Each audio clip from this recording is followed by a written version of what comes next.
Well, hello, Ross. Hello, Peter. How's the crack? How you doing? I'm doing very well. How are you getting on tonight? Oh, very good, eh? Very good. How's your week been? Doing What you good. been up to? Aye, great. We'll tell you a few things what we've been up to, and we will. I thought I'd start with a set of tunes tonight, and then we could speak about what we're doing, and then maybe you could do it. Get into it. Stuck in. What are you going to play? Well, one of our guests tonight, Jenna, Reid's for Shetland, and the big favourite dance up here is a Boston two. I'll play a two-step tonight. Boston two-step. Crack. A Boston two-step. Well, I don't know why it became the national dance of Shetland. It's like the Gay Gardens in Scotland, and Shetland it's the Boston two-step. That's what they do all the time. Yeah, that's what you do best. Whatever you do best is what lasts longest. So I don't know why that came. Just before we go, evening, folks, to everyone that's tuning in. Delighted you can join us. Hoping that you can share this about for us. And remember, we're live on YouTube and we're live here on Facebook. We're fine, Davy Hunter. Thank you very much. Hope you are. And if you've got any messages of that, please send them in. We're always keen to hear from you and hear what's going on. Yeah. So I'll do this with Boston two-step and Ross can tune his pipes. I'll try. Does that sound good? Okay, right. I'm going to do a wee tune. I'm going to do a wee tune called the Tally Ho Two-Step. So Tally Ho. Tally Ho two-step. Roger. Tally Ho, chap. Okay. Take the partners for Boston two-step. Yeah, well, jolly good.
There we go. I added a wee jig. On then there as well. I had Donald Ian Rankin. It's called that last one. Okay. Kind of famous tune by Andrew Rankin, the late Andrew Rankin. Very influential player. Well, what have you been up to? Oh, I've been out for the first time this year on my boat, as you've seen in the wee promotion that we did there. Yeah. I was very impressed by that. Not to try and outdo you, Peter, and your proper boat, but this is a wee rowing boat in Loch Tay. But it's not my boat, though. It's not my boat. Oh, was it not? Oh, well, this. No, it's my father-in-law's boat, so. Mm-hmm. Yeah, but, it seems to have. There's a couple of folk asked different questions. Somebody said, "Are you pair trying to pee up the wall highest?" and things like that. So, and we are. We are in a friendly way. So. In a friendly way, but. Yeah, I've got a shark cage ordered. Yeah. Well, I've got a trout cage ordered. So what do you mean you were in Loch Tay? Yeah. What's that? You were in Loch Tay then? Did you? Loch Tay, I went camping. Fantastic.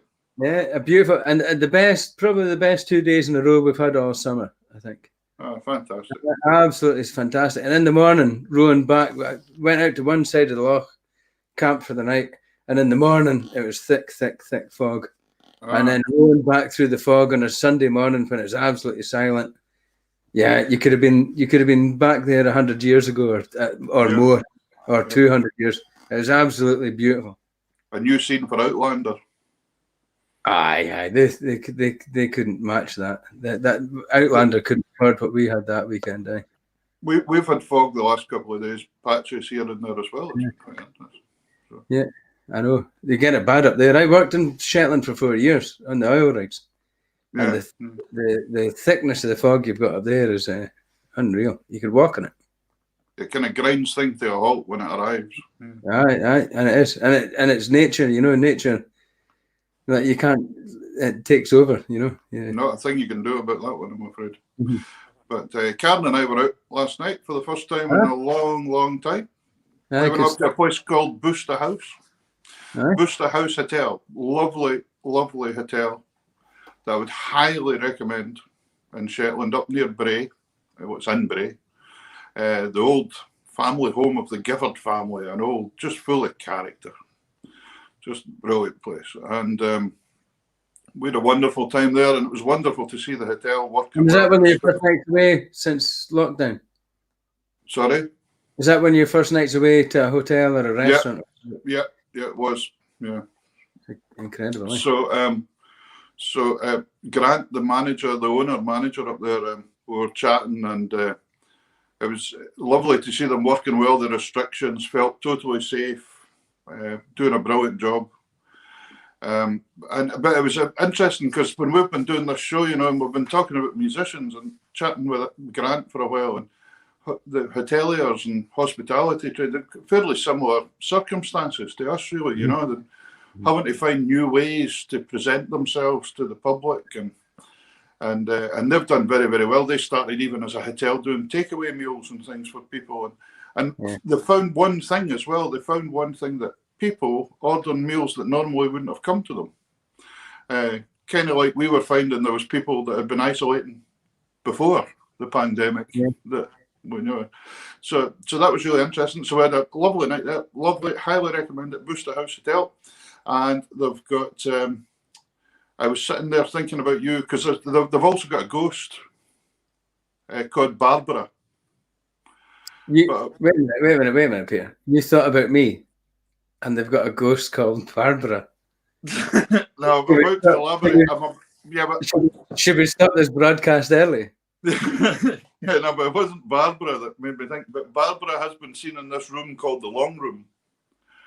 And I was sitting in the Long Room with Karen having her coffee after her meal. And right next to us, there's this huge cabinet with over 250 bottles of malt whiskey in it, different malts. And I kind of thought you might have enjoyed that, I would have. Yeah, well, I don't drink, so I was sitting there drinking coffee, so it was a bit of a kind of waste, wasn't it, when you were, and I thought Ross would have liked this, I would have been Barbara the Spirit Stealer. Well, you see, that's the thing. If anybody does, please go for a night out. If you live in Shetland, go and have a night out and have a meal and stay or whatever. If you're coming as a tourist, go and see these folk at Booster, because the motto for the hotel is all about you. I think that's really cool. What a cool motto to have.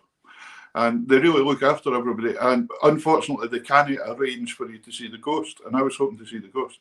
So there was the only spirit I did see was that whiskey ones.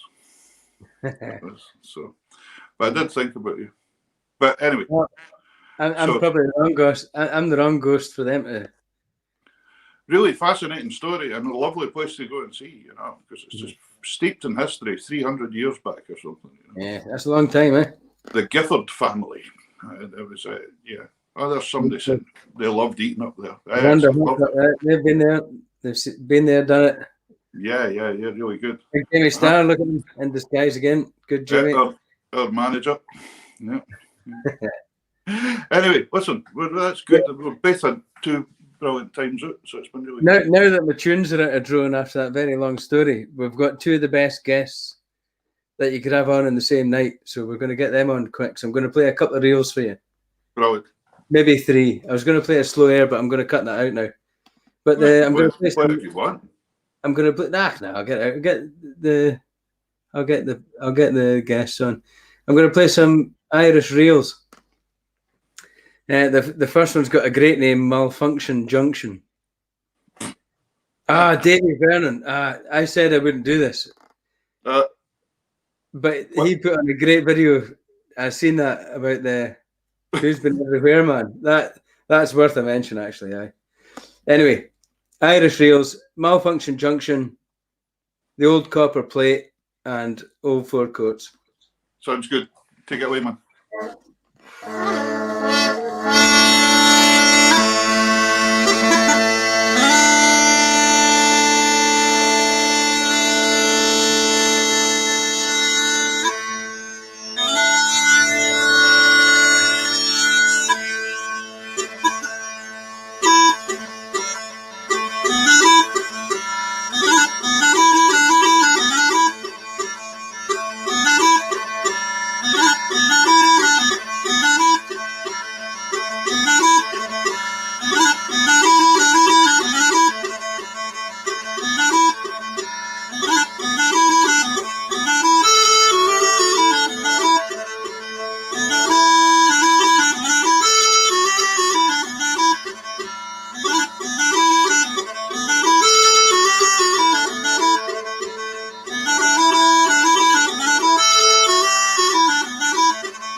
You're a good man. Some nice high A barrel. Oh, thank you very much. Smashing. See when you're playing the Irish stuff there, I haven't told him yet, but remember Martin Donoghue that we had on once as a guest? great fun. Martin, the Irish box player for Cardiff. Yeah. And I saw a video of him today playing at the Nya. Remember he talked Yeah, about Nya? yeah. Yeah. And he went through this great spiel story telling everybody that he was going to play the Cock of the North. And he had this huge, you know what he's like with his stories. And it was all hilarious and funny. And then he played the tune and it was 100 pipers and he played. So I haven't told him yet that his story didn't match the actual, wasn't the right tune. I'm sure he'll find that amusing. But I'm dying to get Martin back on again, I think. Yeah, we'll have to get him on. Yeah. I think we'll bring our first guest on now. And it's been a great pleasure. I'm more excited than our audience. Let's get her on. I can't wait. It gives us great pleasure to say hello to Jenna. Hi, Jenna. Hi. How's it going? We're great. Good. Oh. Jenna Reid. Jenna, originally from Shetland. Jenna, when I moved here 26 years ago, Jenna was just a wee lass. Thanks, Peter. You were. I remember watching you competing in things like the Young Fiddler of the Year and all that kind of stuff. Oh. That was good. How are you getting on? Very well. Yeah, we're doing good. Yeah. Just getting well. We're kind of, I suppose, quite used to this way of life now, and everyone being home together, and but we're doing good. Everybody's well and healthy, and close and extended family are well and healthy. So a lot to be kind of on good form about. So yeah. Everyone's good. Yeah. It's the kind of unusual just now. Yeah, that's right. I know. I have to say I've enjoyed the slow pace of life, and it makes you kind of wonder what on earth you were doing, running around at great speed, doing. But it's really interesting you saying that, because I sometimes wonder how many musicians are actually all going to go back to doing what we did before. I know. I think some people might think, actually, it wasn't a bad thing being in the house a couple of nights a week and things like that. Yeah. I think there'd be a middle ground. I think there's a middle ground that musicians didn't appreciate that we appreciate now. There is because I don't think there's a musician out there that won't go straight out the blocks again when like to go to a live venue and play for humans. I think every musician will want to do that, but I think they'll respect that or they'll find a way. Especially the internet's been great for musicians in a way, where there is a backup thing. One of my audiences though lately was the sheep in the field next door, and they were pretty good. They're kind. They were all right. You know, they put up with me for longer than a normal audience would. Well, that's quite good. So I know. But anyway, Jenna, you were born and brought up in Shetland. Yeah. Just up the road from where I am, not far away, about 5 or 6 miles up the road at Quorf. Yeah. What took you into music to begin with when you were in Quorf? Well, my mum had seen the Young Heritage play during the summer. You know how they have the sort of summer sessions in Islesborough Community Centre, and this is going back 30 years. But Mum saw them play there, and she just thought it was marvelous. This group of young folk playing music and playing the fiddle, and it just seemed like an amazing thing to be part of. And we were obviously that kind of age when you start to maybe show an interest in playing music or picking up an instrument. So we all, the three of us, my brother and sister and I, started piano lessons, and I went to Tom Anderson for about a year, I think, when he taught on a Saturday morning in Islesborough Community Centre. Okay. And not long after that, the late Willie Hunter began lessons in my primary school in Quorf on I think it was a Tuesday afternoon, and there was about 15 of us in the whole school, and he still came out and taught whoever was there, and I had a one-to-one lesson there, and I used to go to him privately as well in the evening. And then when I moved up to high school, he was teaching in Anderson High, so the piano kind of came first, closely followed by fiddle, and I was just hooked from the get-go. And my mum's a really good piano player, so she would vamp for us at home, and that's obviously a huge help if you're learning whatever instrument. If you've got someone at home that can help you along and read music or tell you where you're going wrong, and because the first group you were all involved with, where your mum played the piano for you for Filska, didn't she? Yeah, that's right. For many a year we did concerts, which started at home, playing at the Box and Fiddle Festival and the Folk Festival. And when you're that young, you're just thrilled to get a shot at playing, and you organised your 20 minutes that you'd practiced up and off to the Bixter Hall. That was the three fiddles and your mum on the piano. It was your sister Bethany. Yeah, on fiddle, and Gemma Wilson on fiddle as well. Wasn't it? Yeah, three on fiddle, and then. Am I right? Did the three of you all win Young Fiddle of the Year? Is that right? I think me and Bethany did. You and Beth did. I couldn't remember if Gemma had as well. Maybe maybe the intermediate section, or there's different sections. Yeah, probably it's. But that was great. And then when your mum decided to take a back seat for a while, Andrew Tulloch came in and played. Yeah, that's right. Andrew recorded one of our albums in his house in Faughralee in Lerwick when he stayed there, and he was just and then he moved to London to pursue the recording career further, which really blossomed for him. Yeah. And Bethany was playing piano, and she's brilliant at playing the piano and loved it. So Mum was keen for her to do a bit more, and things just evolve and change, and so that's that. And then you headed south to study. Yeah, I know. And you done a degree in. Wait a minute, south for Shetland could be Orkney. You need to elaborate where south is here. Well, it's just the common phrase. Doing sooth is the mainland. Yeah. So you're south, and Pitlochry, you are south. Yeah. Aye. Okay.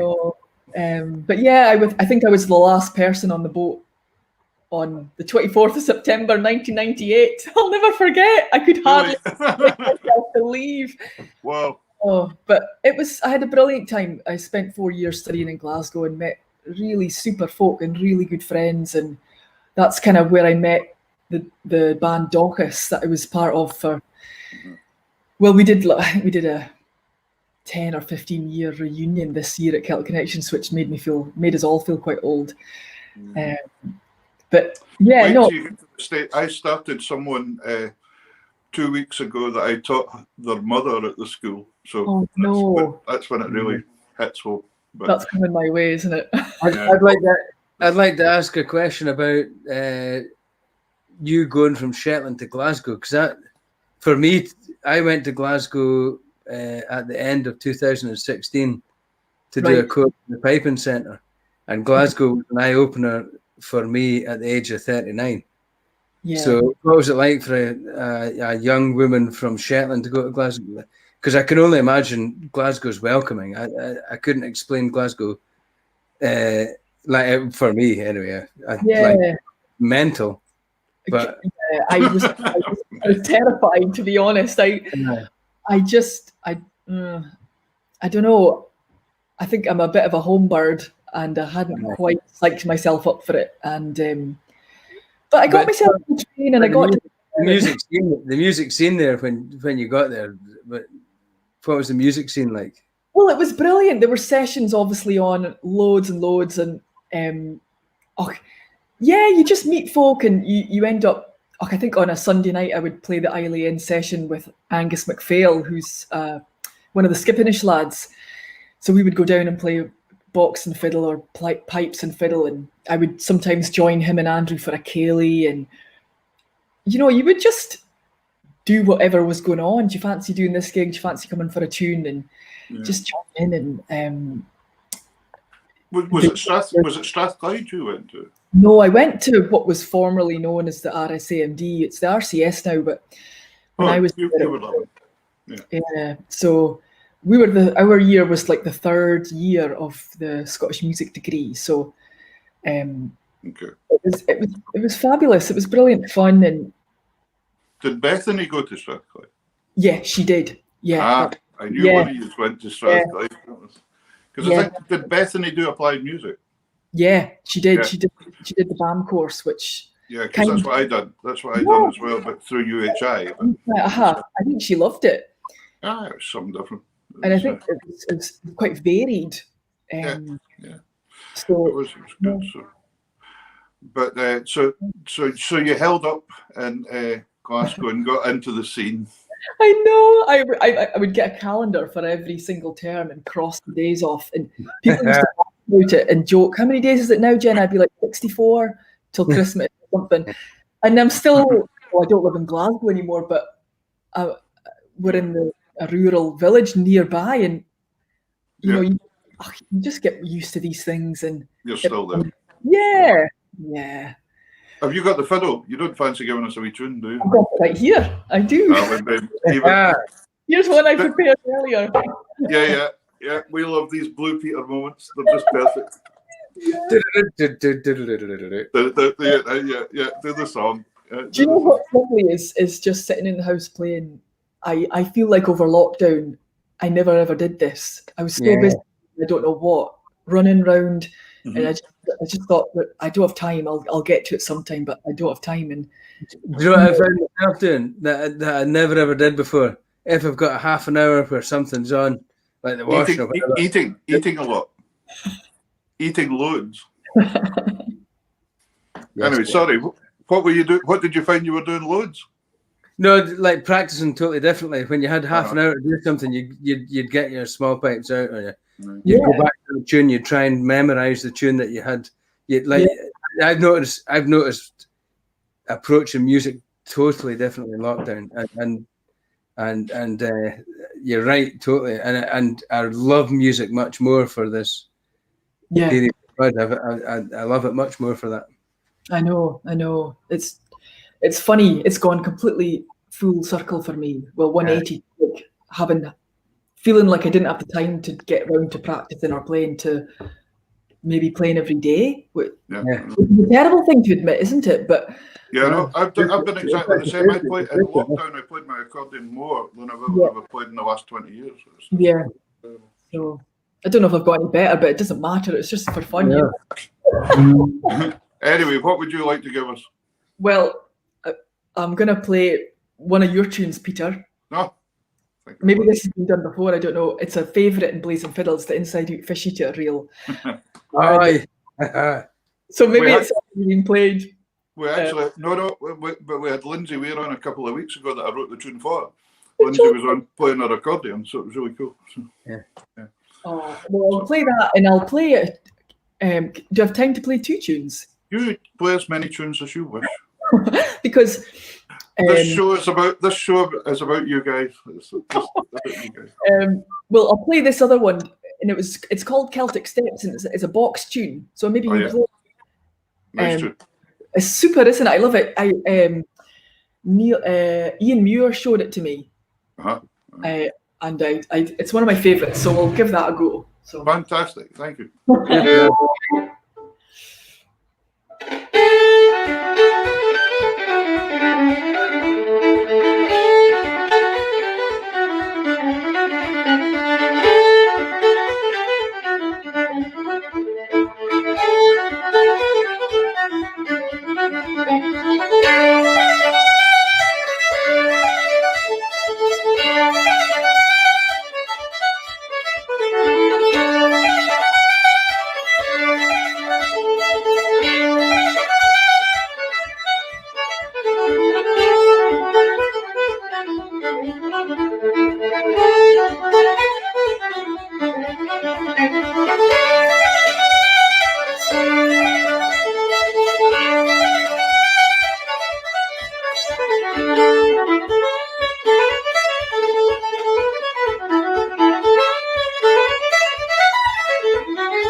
Hello, Like, I'm back. I'm trying to switch my mic on and off here. There we go. Jen, that was great. Thank you very much. And can we just say you've got the best sounding acoustic kitchen that we've had on the show yet with the fiddle. oh, well. Fantastic. I can stay home forever. Sounding absolutely great. One thing I'd like to mention, just that you mentioned before you played there, you made reference to Willie Hunter that taught you. And it's taught me the fiddle, yeah. So like we've had quite a lot of guests, and when we were originally doing the wee show through Canada, a lot of the influences that came from the musicians that came through there was the style of Willie Hunter, and that's it's great to keep hearing a name that's popping up in different age groups. Sorry, I'm mucking about with my screen here. I touched something that I shouldn't have touched, and it's went all wonky. Oh. But I'm all right now. You're back to normal. Oh, good, okay. Just in case you saw me touching things. That's fine. We're talking about Willie Hunter being an influence and on so many people. So many people. We've had it on the show all the time, and in so many ways. So for some of the guests that we've had, Willie Hunter's not been a personal influence, but an audio or a distant influence. But and some people have said it's been tonality. Some people have said it's his style, whatever. But having him 1-to-1, what was it for you? Oh my goodness, just like amazing. He was in a shirt and tie every day, immaculate hair, and you wouldn't say that. You've gone and said the shirt and tie thing. He loves it. Look at him. Oh well. But apart from the obvious, no, but I think there's like, and what a lot of people don't know about, and what we like to talk about in the show is because we've got folk that listen to the show that aren't musicians, but they love the show, but they love listening to what that thing is like that musicians hook into. Yeah, and you're probably the first one that we've.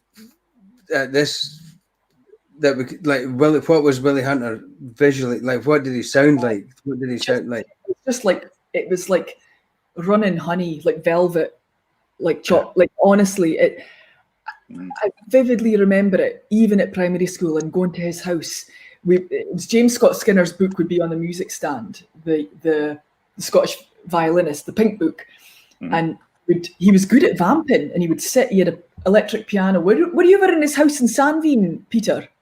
See, I never had the pleasure of meeting Willie. Willie died before I moved to Shetland.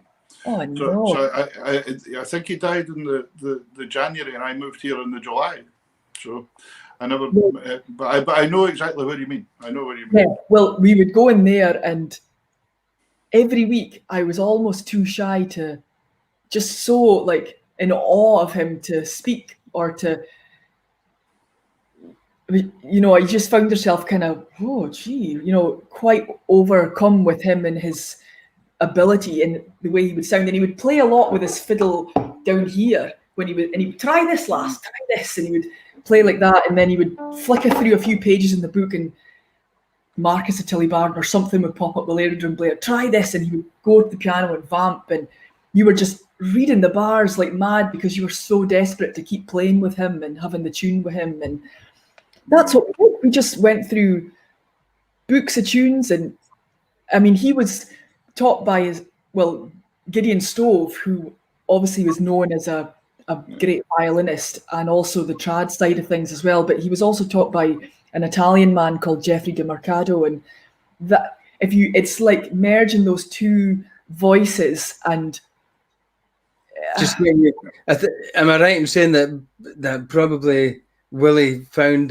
his own sound and tone? Yeah, it was out of this world.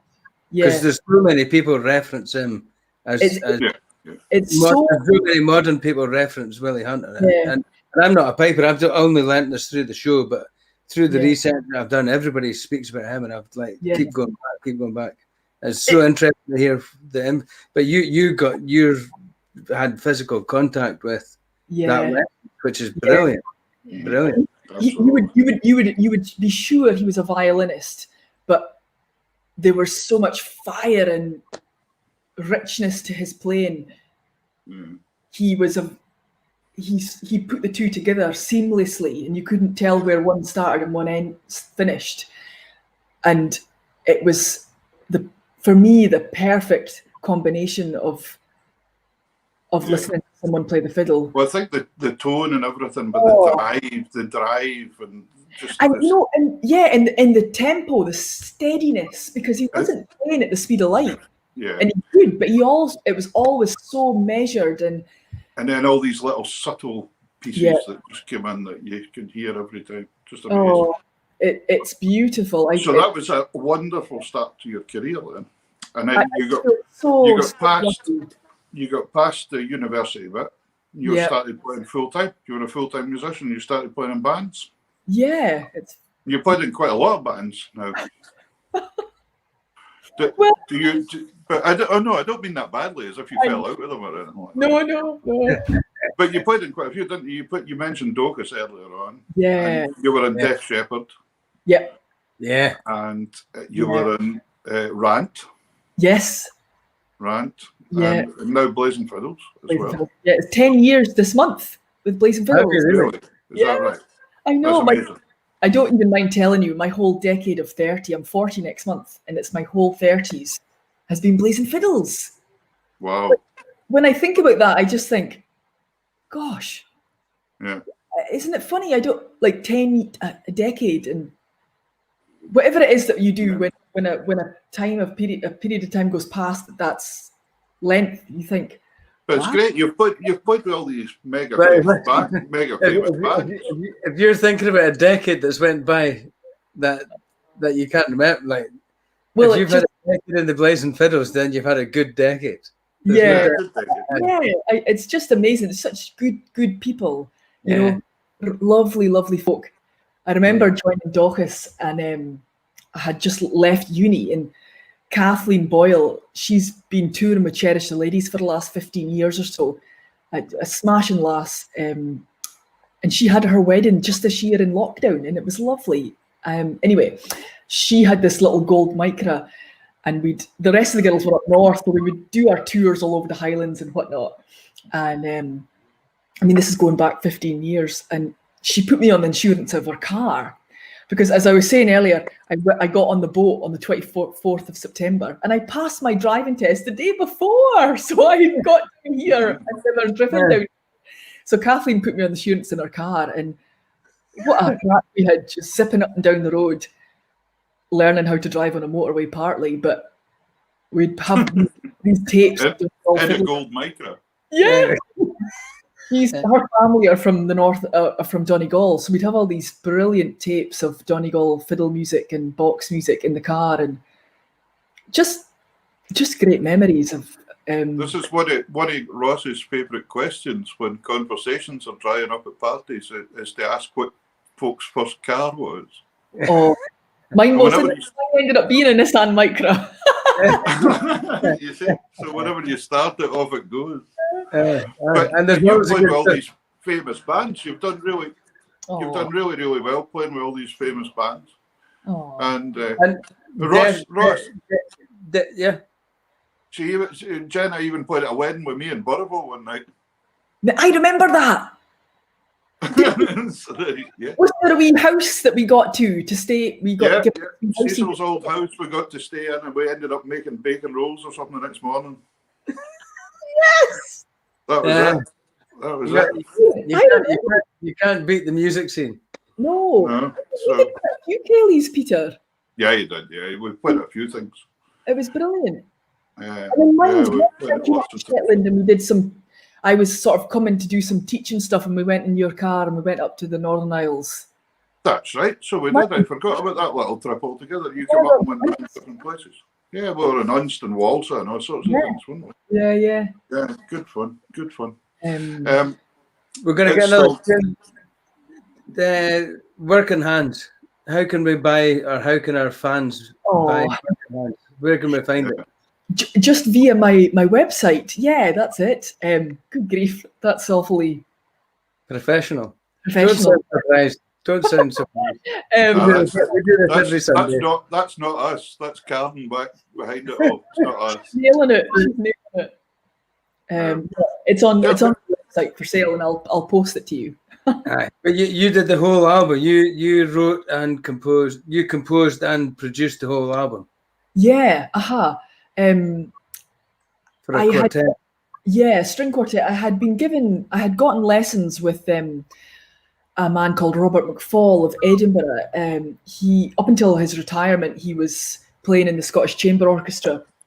But I kind of met him via my husband, Ian. Ian is a percussionist and played a lot with Robert's group, Mr. McFall's Chamber, who are a string quartet, or quintet, actually. And they would play anything from Beethoven to Frank Zappa, you name it, and they would arrange it themselves to play. And I mean, there's nothing that they've not played. They're quite incredible people. And I'd kind of always been listening to their music, and I kind of went to Robert and wondered if I could get some violin lessons, just as a way of working on a different technique rather than just fiddle music. And it's just all about how you sound and making the best of what your tools are. And out of that kind of grew this idea to write for them so I could play with them. And so I wrote it whilst I was expecting my daughter, my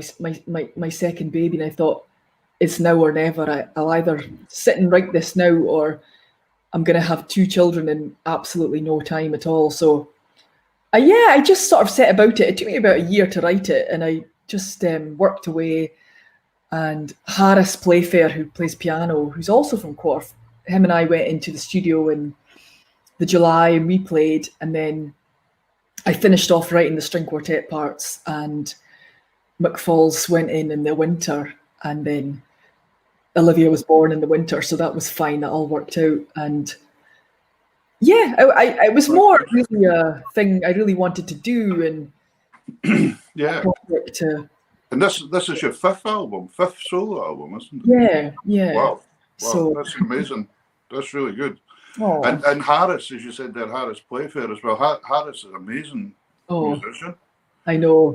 From Corfe, but he's lived in the borders of Scotland for most of his life, probably, isn't he? I know. I never knew him all that time because, it's like when you're young, your lives are this far apart. With, Harris was played on cruise ships for years, and then he was a teacher, and it's piano playing that's. His piano playing's incredible, and the thing I love about Harris is he is genuinely just one of these nice, one of the lads guys, and he sits down at the piano and plays with you, and you think, oh my God, how can you have this talent and want to play anywhere near us? But he will. That kind of nice guy. It's quite something. I remember having tunes with him in the lounge in Lerwick, and he would take the front off the piano and take the roof up and take the front off. And you'd be sitting inside and playing, and you could see the hammers moving, and it was like, what on earth is he doing? Yeah, I know. Yeah. Because he's only got 10 fingers. What's going on here? But unreal, yeah. And like you say, just so down to earth and no airs or graces. No, really, really great. Yeah. But so anyway, folks, so that's the new album. You must watch out for that one, and go on the website, and I'm sure all your other stuff's on the website as well, Jenna, isn't it? Yeah. There's 2 or 3 albums. I was going to ask if you fancied playing another tune, and when you come back, we'll maybe speak about another wee project that you were telling me about earlier that you're starting with teaching and things, and how we're all adapting to the unusual or the usual unusual or whatever we're calling it these days. I know. But do you fancy playing us another wee tune? That last one went down a storm.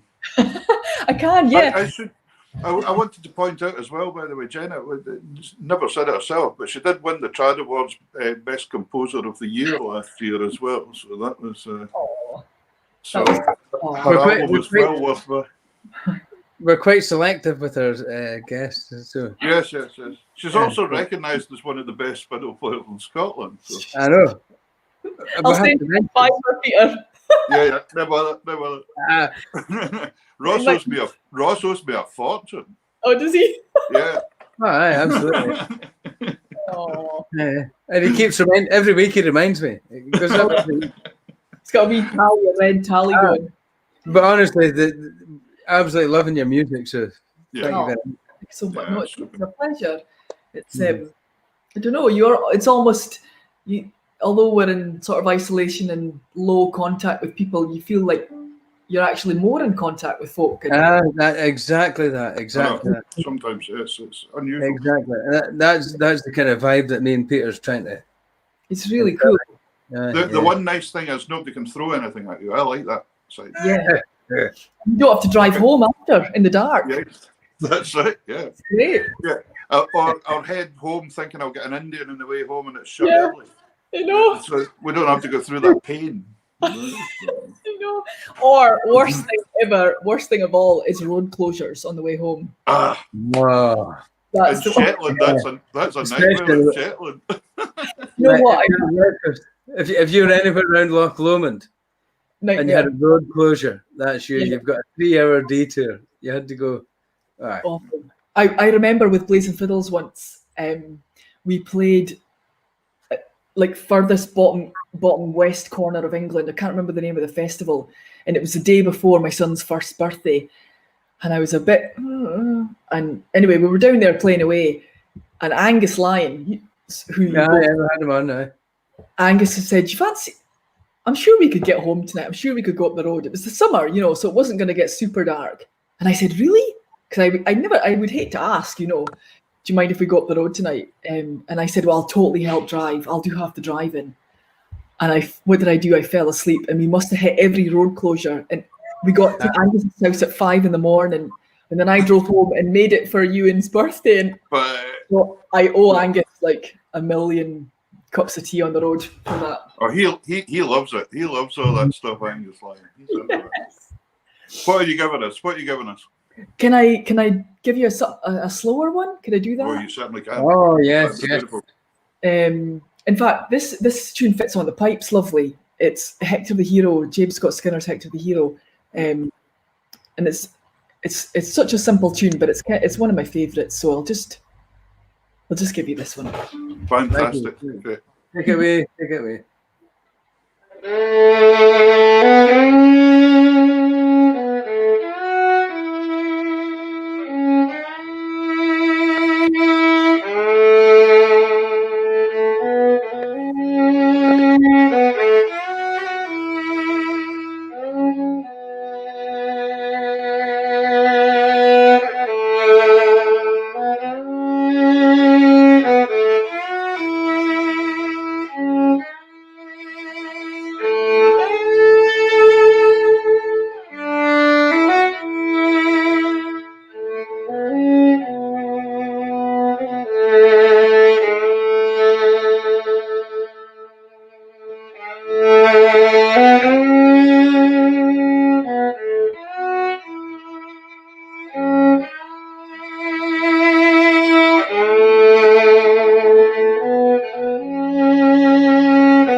Absolutely gorgeous, Jenna. Oh, Gorgeous. The pipes, that's a famous tune in the pipes, Hector the Hero. It's on the tattoo. It's a regular on the Edinburgh tattoo.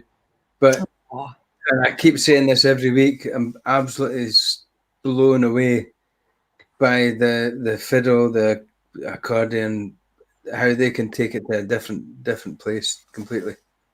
You I know, totally agree with that comment that came up there, by the way. Willie Hunter would be exceptionally proud of you. yeah. That tone and sound that you get and the feeling that you get in there is exactly nearly what you just described yourself just a wee while ago. Yeah. Absolutely beautiful. Beautiful. Yeah, that's fantastic. Really awful nice. But I once heard Fred Morrison play that tune on the pipes, and there's something really haunting about it with the G Naturals, though. I mean, do you know really you recorded that on one of your albums, didn't you? Yeah, it's on my live album. I put it on my first album, but it's also on my live one. That's kind of the more recent kind of version. Because I remember our little girl, Grace, when she was a baby, that's the tune that Karen used to play to her off your CD. That very tune, and that was the one that always calmed her down, and she would always just sit and listen to it, and we're just delighted. So that's amazing that you happened to play that when. Because Karen just said to me, "That's the tune I used to play." Oh, that's so nice. It's so simple, though, isn't it? I mean, it's a great melody. It's a great melody. Yeah. Anyway, when we were back to what were we speaking of? Oh yeah, tuition and things. You're doing tuition as well. And you were telling me earlier you've been doing some Zoom. I know. Zoom. Yeah, I've been enjoying it actually. I started a Zoom fiddle class in May, which was a wee bit, further into lockdown. I used to teach a class in Glasgow on a Tuesday night, and I just thought, I wonder if anyone would fancy having a tune or something. And so I messaged everybody, and they were like, "Oh, that'd be great." And it kind of grew arms and legs. So I teach a Monday and a Tuesday night, and I've really, really enjoyed it. And some folk live alone, some folk are working from home and live alone, or, whatever the scenario is, we kind of meet first for 10 minutes and everyone has a cup of tea and whatnot. And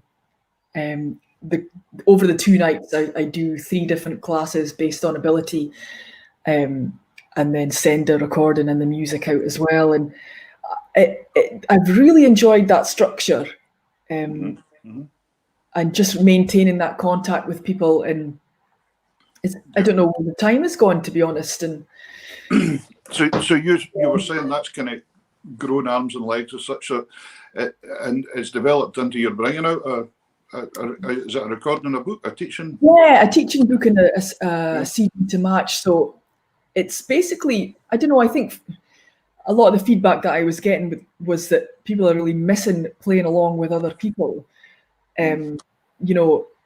Whatever stage you're at, whether it's playing quite slowly or quickly, whatever it is, it's just that sense of community and sharing tune with folk. And so, yeah, I've put together, it's the crux of it is Shetland music with a few other kind of favourites thrown in, but yeah, so great idea. It's a brilliant idea, and I think people are wanting and to just be able to play along to something at home, hear how it sounds. It makes all the difference for people when they're trying to do something. Yeah. I hope when that comes out, if you keep us in touch with that, we'll advertise that as well on all our sites as well. Yeah, please do. That's the kind of things we're wanting to do with this channel, is push stuff for people. It's amazing. So once that comes out, let us know as soon as possible. We'll get an advert up out to the fan club. Hey, Rod, our fan club. Yeah, fan club. We've got a fan club now, so. We've got 3 members in some houses. That's amazing. Three members in certain houses are fans. It's amazing. And tell me this: are you going to keep doing this though? After it's the sort of thing that you should keep doing. This is the plan. Yeah, we're going to keep doing it all the time. Yeah. If you can help us promote this, the big thing, and this has been the founding message that me and Peter's had, is bringing music to people that have always been in lockdown. Like, it's not like a lot of musicians are in lockdown now, but there's people in old folks' homes and hospitals that are permanently. Yeah. And what me and Peter want to do is bring that music to them. So all our guests that submit YouTube photographs and videos all help the big message that we like. Yeah. The crack and the music can be there for free. If you have a spare video about somewhere that you want to stick on the YouTube page, that would be great, because we're actually trialing that. It's been trialed already, isn't it? We're getting it done. We've got 3 old folks homes. Care homes. Yeah, 3 care homes, and we're hoping to have it running the whole time. For them, and then they can watch it, and it's all different people. There's different folk on it now already put stuff on, and we put stuff on. They can keep going to the YouTube channel and just getting entertainment on the telly, so they can watch it on the telly. So that's such a good idea. Yeah. So, and we're just doing it for that, and we're doing it. There's no money in it for us with this at all. We're just purely doing this for, and anything we raise will go to charities. That's well, we're raising a bit of money for Peter to get a shave. Jeez, Calvin cuts my hair. I don't need to go anywhere. Thank you very much. No, but we're trying to promote music for the people that can't access live music because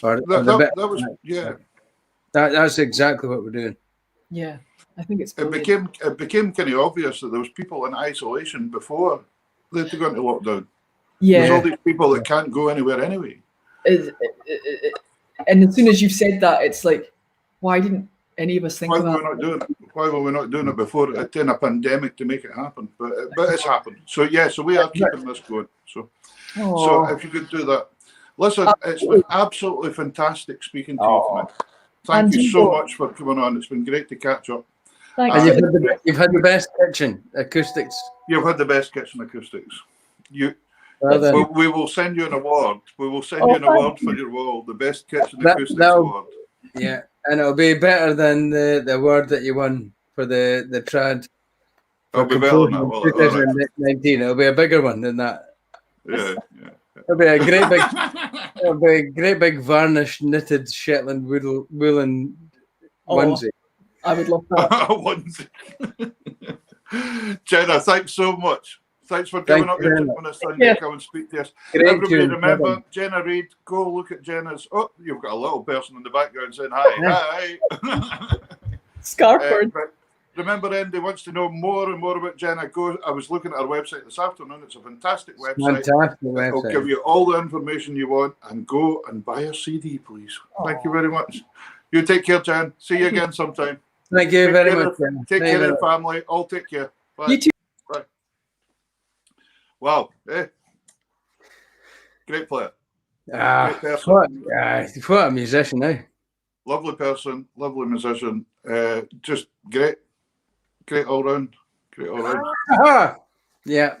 I see. That's what happens when you start the shaving. I'll do it for charity. Theory. We should have one more guest. Do we have a guest? I think so. There was another guy going to come on tonight. Was that Matthew McGilvery? Oh no.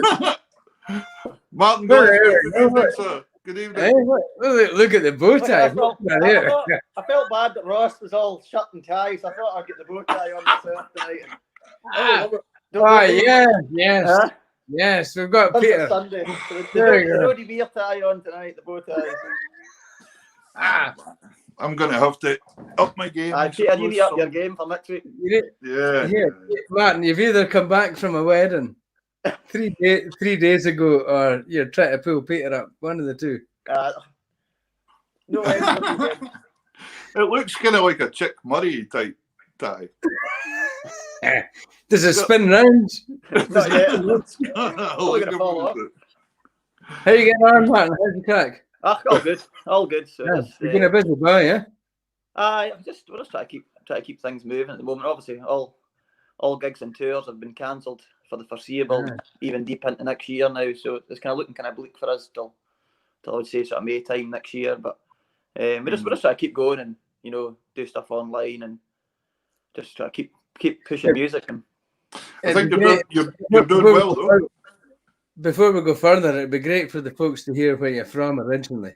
Yeah, I'm from Tiree on the west coast of Scotland. So I was brought up there and first 18 years of my life, and an amazing place. So I've actually managed to go home twice in the last couple of months. That's more than I've got home in the last couple of years. So if it's not been touring, I can actually get back to Tiree more, which is nice. But did I notice somewhere you were born in Irvine though?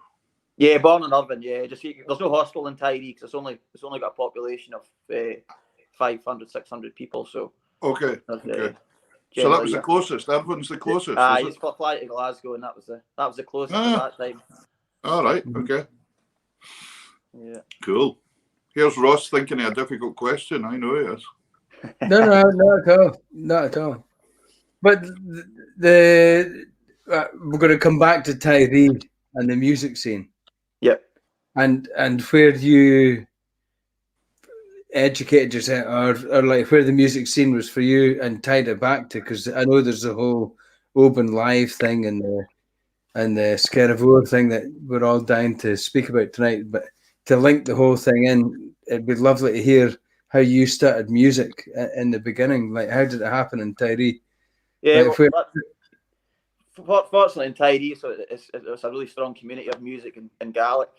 Certainly growing up, there was always ceilidhs and dances every weekend. We were very, very fortunate to have tutors on Tiree, Gordon Connell, who not only taught myself accordion, my brother Angus McPhail from Skipnish, Campbell Brown, Gunna Sound, Ian Smith, Trail West, Ailey McFadden, Dunmore. So we're very lucky having the tutors in Tiree, and Robert Beck, that retired vet, that taught me bagpipes.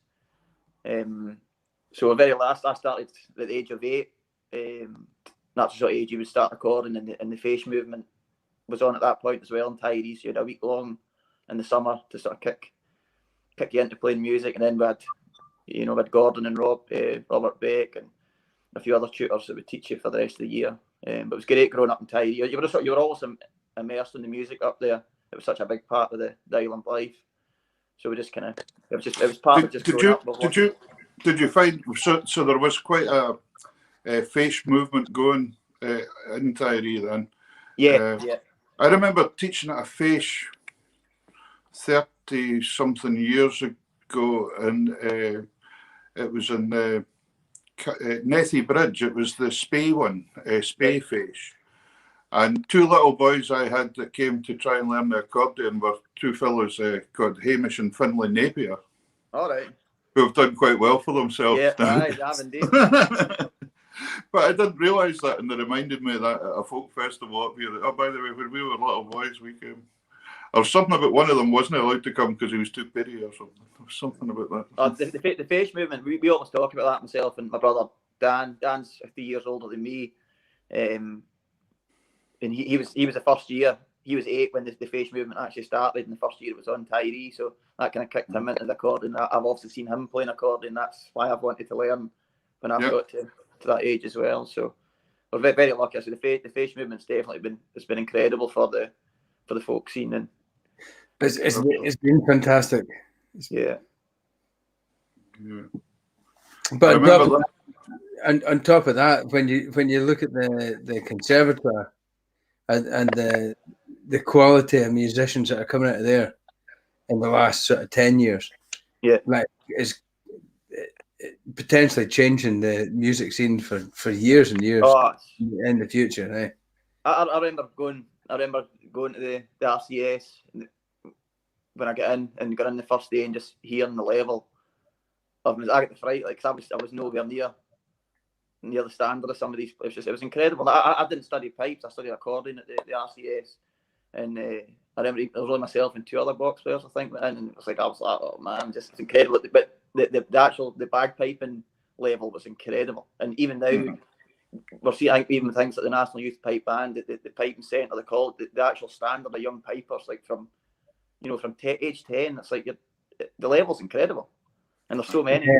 I think it's great. It's great having things like the Youth Pipe Band, because I think it's an incentive for kids to think, I want to be part of that Youth Pipe Band, so that they'll put the time in to try and get to that level. And obviously with social media now, kids are, they can follow bands like ourselves, or Trail West, Skip. You can get, they're getting access to so much music, and online now, which is Absolutely. great for kids, you know. It really is, because I mean, I teach accordion in the schools full time here, and it's amazing how many come and listen to bands like yourselves. Yeah. And but it helps us because they come with ideas and or they come with a tune that they've heard, and that's what you really want, isn't it? You want them to come with that imagination going and saying, "Can I learn that, please?" Because they play it. You know? And I think because we need to keep addressing the audience that keep tuning in every week that aren't musicians. It's easy for us to get into a dialect that would confuse people. Yeah. But the band that you play for, Martin, are one of the best, or one of the show bands that people buy tickets for. Yeah. And it is. But the journey that you've had through it stems back through that school that like you said, when all the people that you went to the RCS with have all got their bands too. Yeah. So there's a great plethora of music. What was that word? What was that word there? Plethora. Yeah. Plethora. You should have your time. Yeah. I know, you're right. Listen, you're right. There's a fantastic level of music. Yeah, the scene's really strong. The musicians know, but it'd be great if the other people knew about what level these kids are on just now. It's an unreal level. Yeah. No, it's that the scenes, like, but when I think, even when I first moved to Glasgow in 2003 to come to university, and it's like, when I think the level was great then, and then you're looking at it now, the Celtic, the folk scene, it's as strong as it's ever been. It's incredible. Yeah. Great. Yeah. But that has to be credit to yourself, though, because Scary Voe, you're right up there at the top of it. And you're well known. 15, so we're 15 years. This is our 15 years this year. Yeah, I can't actually believe that. I was reading that today, and I thought, God, I mind these guys coming, the new kids in the block, and this was. Yeah. Not new kids now. We're always looking over our shoulder. There's something coming behind, chasing. The thing is, it's great. It's great for us because it keeps us on our toes as well. Like, we know we need to try and be one step. You know, you need to try and be at the top all the time. It's not easy. There's so many good bands, and but you just it makes you better. It's like any line of work. You've got to strive to do better, and you know, and try and push boundaries and try and create new things. And because I think that in our scene, it helps other bands if you do something. It'll help other bands if they can see how the route to try and do it as well. You know what I mean? So it's all, we're always up for helping. Like a lot of the bands we all work, like, we'll do joint gigs together. We'll all work together to try and make the whole scene better, make things stronger. It's the best way to be. You know, it's like. And what a beautiful thing to say, actually, Martin. Well done. Yeah. No, we always strive to do that, and that's even with the festivals we run, like with Open Live and Tiny Music Festival. Like, we've always, you know, these things have been created to, you know, to try and showcase bands and obviously showcase the locations as well. So we definitely want you to speak about Open Live later, but you're going to give some music. Sorry, we're going to speak about Open Live in a minute. We're dying to hear about that. But you've got some tunes to play, I hope. I can give you a wee tune. Let's hear something. Cool. Obviously, I'm not going to play the pipes because they've not been out the case since the live stream we done. Hey, listen, Russ. This is an awkward one for you tonight here, because Russ has a go at me right now. It always is, Peter. He has a go at me about playing the box all the time and all that, and the pipes. But I play the pipes as well. So here is Martin and me can both play pipes and accordion. Yeah. So I know my place. So just you stick to your 5-string banjo, chap. So the great thing about the accordion is you can just pick it up and play it. You don't have to tune the thing. And I know. Ross has got a piano now. He's got a piano in the house. He's got his new. What are you going to play for us, Martin? What are you going to play? I'll play a wee tune called Everyday Heroes that I wrote during lockdown. Good on you, man. Good on you. I'll chat about it after, and I'll go into another tune after, and I'll tell you about it after as well. So. All right, good. Thank you very much. Thank you.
Woohoo.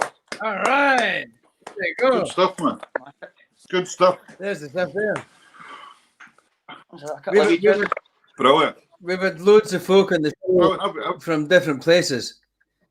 And they've come through different venues, been taught by different people. But to get somebody that's like from the islands, that's made a real success of the story, and one that's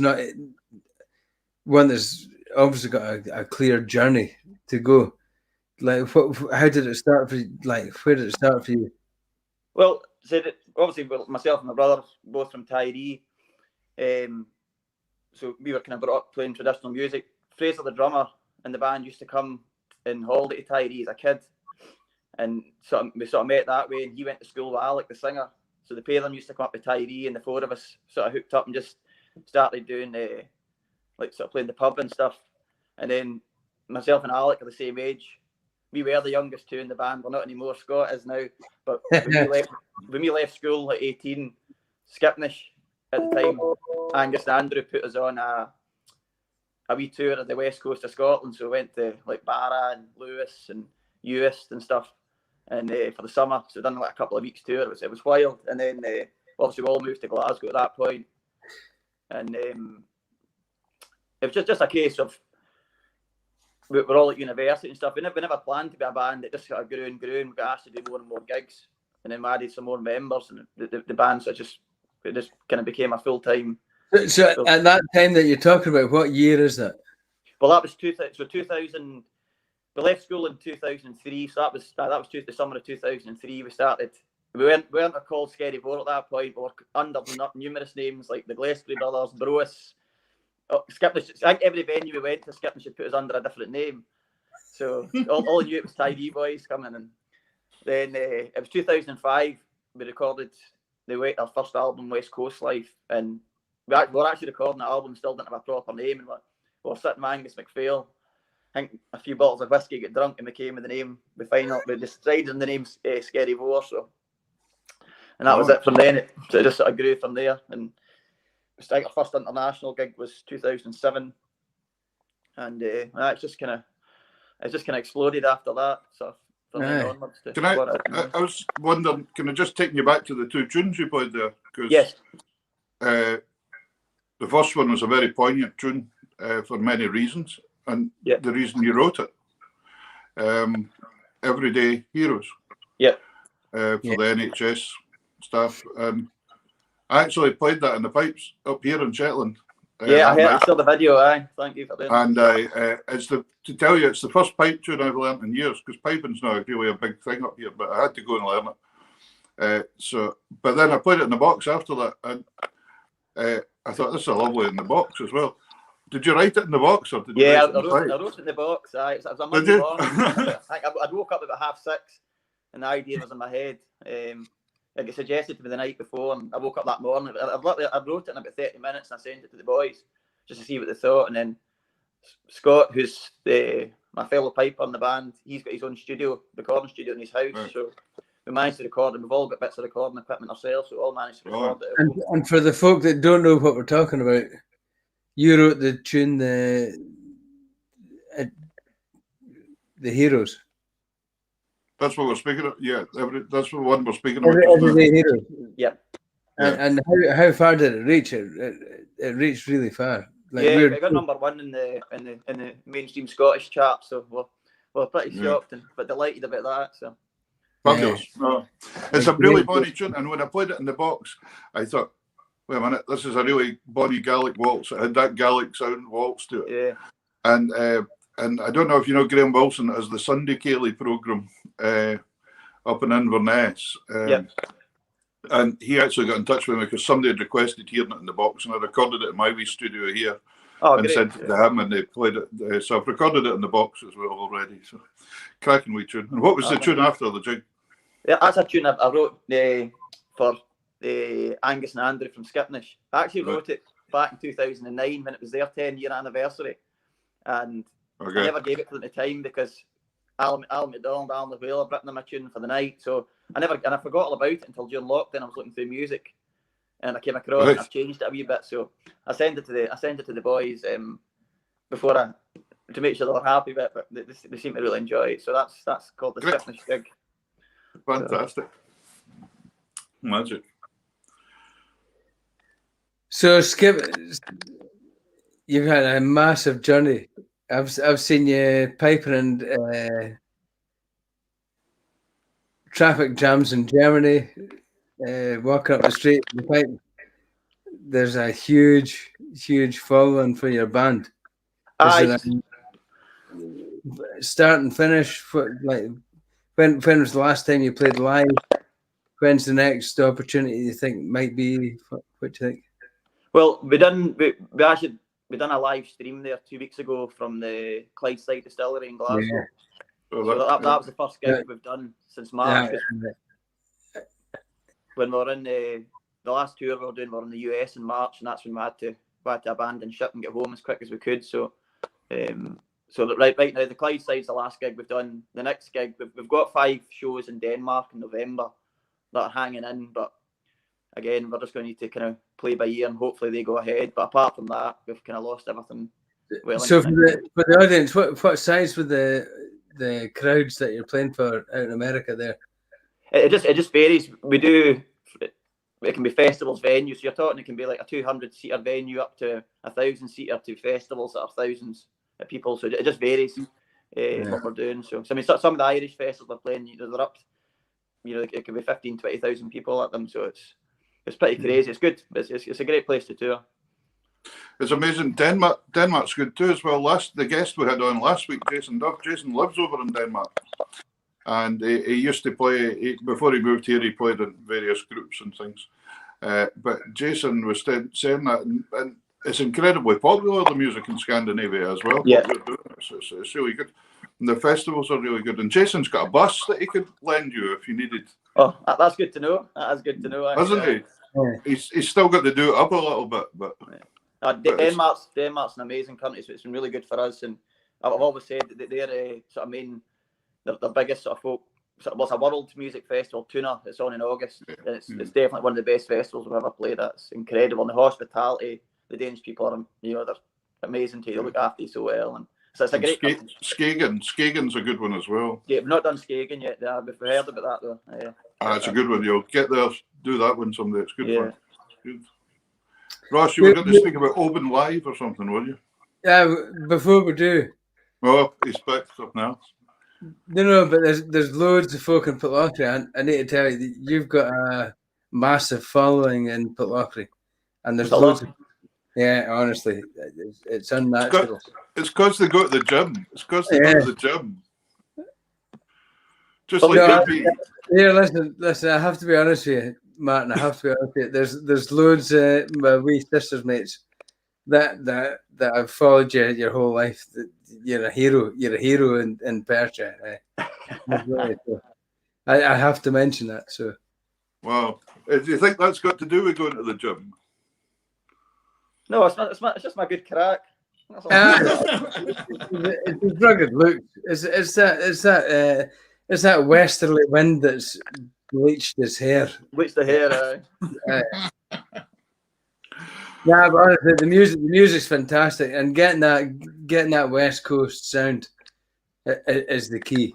That's what we've got a different thing here that we try to emulate, but like when you hear the West Coast music, it overtakes it absolutely. Yeah, well, it's the sort of scary more sounds. People always ask, about our music and how we got to the sound we did, and it's all natural because we've all got very different influences in music. Myself and Dan are obviously brought up in Tidey, so we were very folk, very traditional West Coast, sort of Fergie, Fergie McDonald, Ian McLaughlin were big influences. And us, Blair Douglas, we were big, we loved all the Blair Douglas stuff when we were kids. But then Alec and Fraze, like Alec the singer and Fraze the drummer, they were sort of brought up with pop and rock and all sort of more mainstream genres than what we were. But and then the rest of the guys, it's all mixed as well. So we've never forced our sound. Our sound just developed naturally over the years. We started off as a Cayley band, and it's just sort of grown to then doing songs. It's just we write our own material now. So Was there 4 of you to begin with then, and then Yeah. what are you up to? 8-piece now or something? Eight-piece now, aye. So it's not the most economical for touring, right enough, but that's what we're at. So it's a big sounder. So That's it. Yeah. But it gives you that sound. You can't do without it with the members. When that's the thing, you need them there. But you said the right thing from the get-go.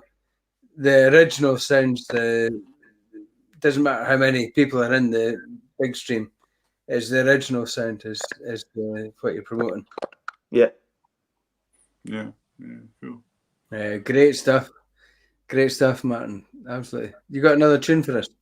I can do. Aye. What would you like? What you want, Peter? Anything you fancy. I was just watching. Is that a white Brandoni you're playing? Aye, it's just it's a accordion my father got me when I was a kid. I think I actually phoned John Carmichael because it needs tuned. I've got a red Brandoni somewhere. I had the coop somewhere. There's one there somewhere. Yeah, good. I'll your choice. Your choice. Go for it. I'm a big fan of 2/4 marches, so. Oh, good man. We can't go wrong there. I'll do a wee 2/4. Brilliant. Yeah, we'll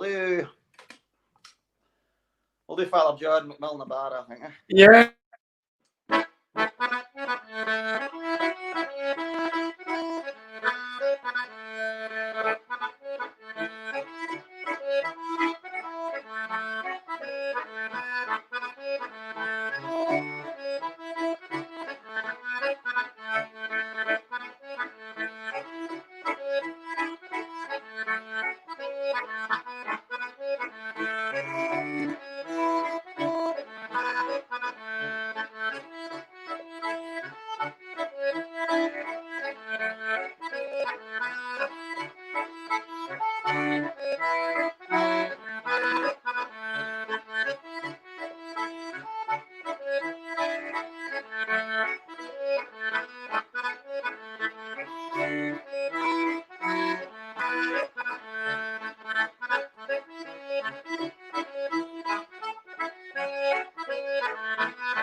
Hey, good one. Good one, sir. So, Martin, what's the plans then? What's going to come up? We are saying, well, possibly Denmark, but Open Live, you work with Open Live as well then, do you? Yeah, that was Open Live sort of came out at the back of our 10-year anniversary in 2015. We sort of decided that we wanted to do something big for our 10-year anniversary, so we thought we'll run our own one-day music festival, and we thought what better place to pick than Oban. Oban was quite sort of big for us in our progression in the early days. Obviously, just it's the gateway to the Isles and stuff, so we're always in Oban, whether it was staying nights or doing gigs. At that time in Cayley House, some of the bars, all these bars and stuff, like our girls are gathering. So, you just thought Oban, well, if we do our 10-year anniversary, it's great access for anybody from the islands coming. It's easy enough from Glasgow to get to. So we decided we would hire Mossfield Stadium, the famous Shinty Stadium, and put a gig on there. And we just thought we'd maybe do like 1,000, 2,000 folk, maybe tops. We ended up selling 6,000 tickets, so it was crazy. Fantastic. Fantastic. We put out a sort of questionnaire after asking if people would like another one. So we thought we'll turn it into an actual music festival. So we turned it into Open Live, which we got 5 years at, or 4 years, 1 year of decade, then 4 years Open Live. So it's an amazing town. I absolutely love Oban. It was great nights. Yeah, it's a great thing. Yeah, interrupted. Sorry. No, on you go.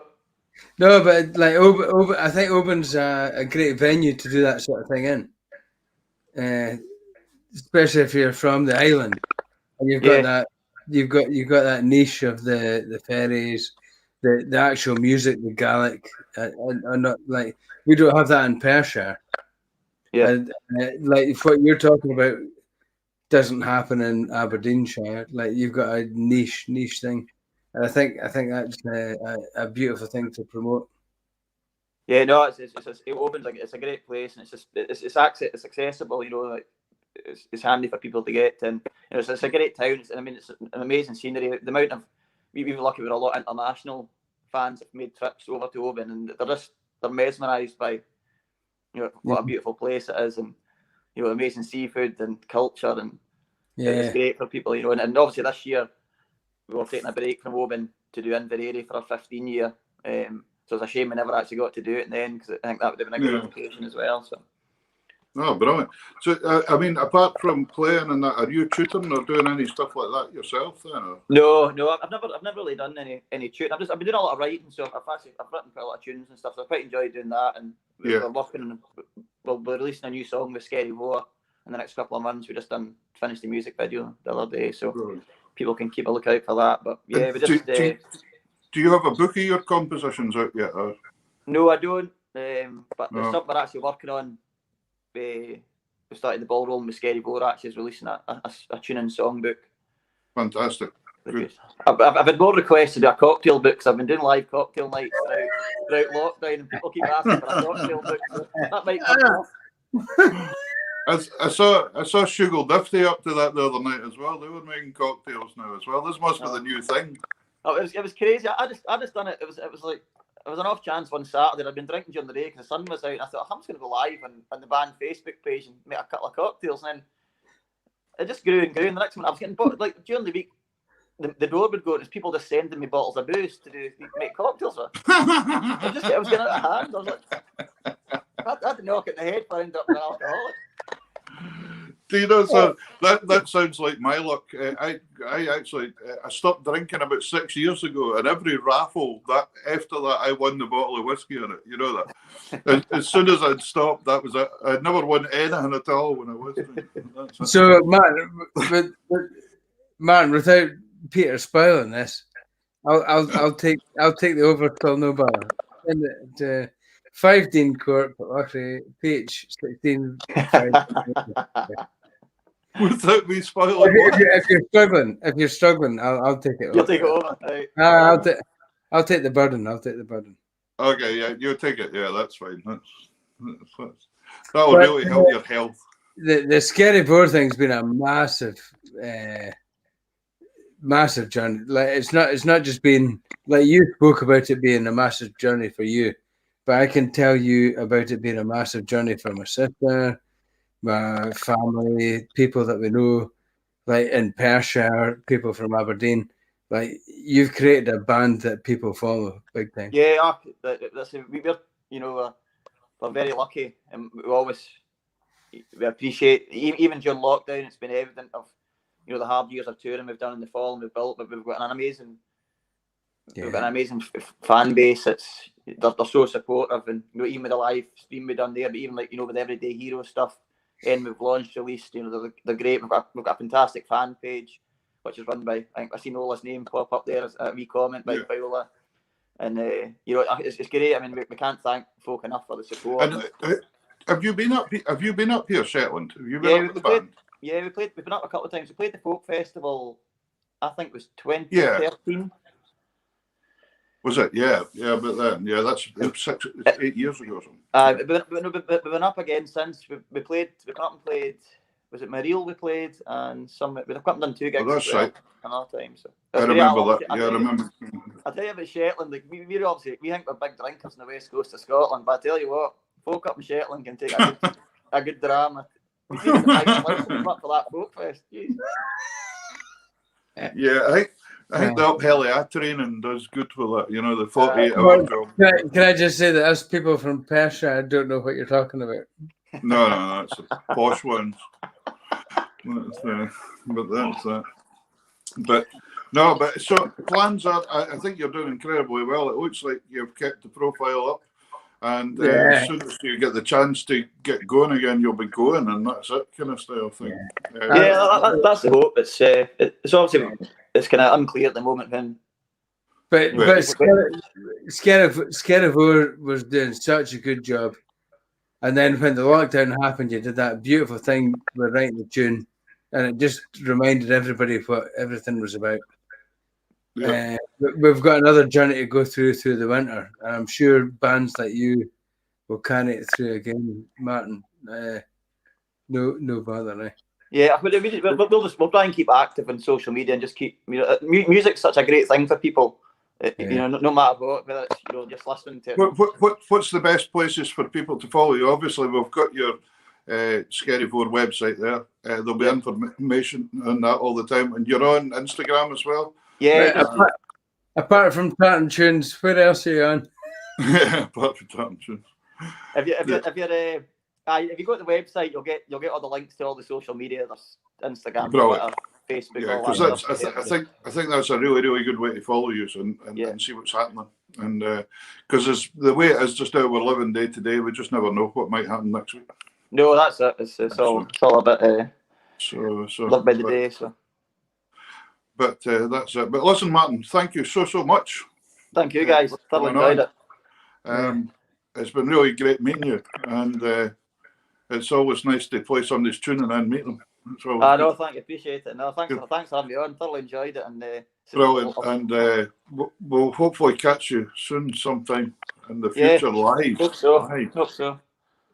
Ross will have something nice up his sleeve to say to you now. No. Yeah, I've got. Of course, like I've met you before, a cracking guy, and keep on giving what you're doing, because there's so many people love the music you play. Even before there was COVID, and you did that tune. You've got such a following, Persha. Keep doing what you're doing, please. Thank you. Spread the word. Spread the word. Thank you, Martin, thanks for giving up your Sunday night. Not at all. Thoroughly enjoyed it. And your Monday morning. What's that? And Monday morning. And your Monday morning. If I keep going with this bottle, I might be going all night here at the moment. Yeah, go and enjoy that dram. Go on. Thanks again, Martin. Thank you. Thank you. Thank you. Well, there we go. There you go. Another fascinating night of musical entertainment and great crack, eh? Really, really good. There's been so many folks sending in messages tonight as well, folks. If we haven't managed to mention you, we really do appreciate you sending in messages. It's just difficult sometimes to mention everybody. We can all see each other on the screen. That's what the screen's for. Like yeah, great. Yeah. There's Lindsay. Yeah. Thanks, Lindsay. Right, cool. But that's been a great night. We've done fiddling, we've done piping. Well, we've done piping and accordion. And piping accordion. We've got two great guests for you next week as well. Yeah. We'll be on through the middle of the week to tell you who they are. Yeah. In fact, we've got guests booked up right to about the middle of October now or something like that. Yeah, I think so. We've got a great show. It's looking really, really good. And all we want you to do is all stay safe out there, folks, and take care of yourselves and look after each other. And that'll be good. Anything else tonight, Roscoe? No, the show was great. We couldn't have got a better guest tonight. It was great to hear Jenna and Martin. Yeah, brilliant. Really good guys. Yeah, really good folks. Anyway, right then. Well, have a good week, Ross. Well, I'll try, Peter. I'll try. Try and behave yourself. Always good. Yes. Okay, well, thanks very much, folks, and it's good night for me. And it's good night from him.